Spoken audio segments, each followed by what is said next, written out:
Ukishindwa kubali umeshindwa. Mimi ningependa kuomba tafadhali naibu wa rais, Kenya tunahitaji amani. Na jinsi vile tunaweza pata amani ni kusikia kila kiongozi. Sisi kama serikali tunasema kwamba tutawasikia wale hata ambao wako na mawazo tofauti na sisi. Lakini ile kitu hatutakubali. Tumesema Jumatatu wakienda maandamano, mimi na naibu wa rais na Kimani Ichung'wah tunaenda kusimama pale KICC. Tuambie Raila akuje alete ile petition yake, tuone nini iko kwa hiyo petition. Tumsikie, aongee na sisi.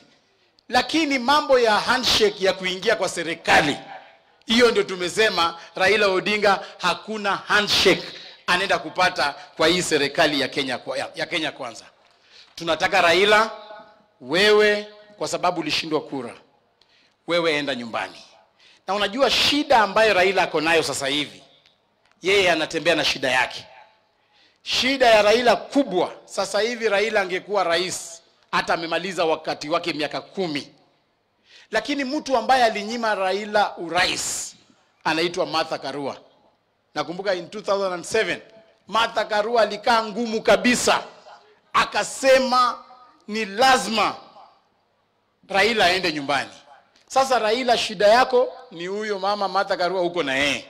Wewe tafuta room moja, mujifungie ndani ya room, mutatue shida zenyu ndani ya hiyo room.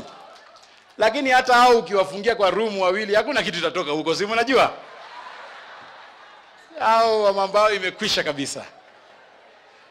Mwisho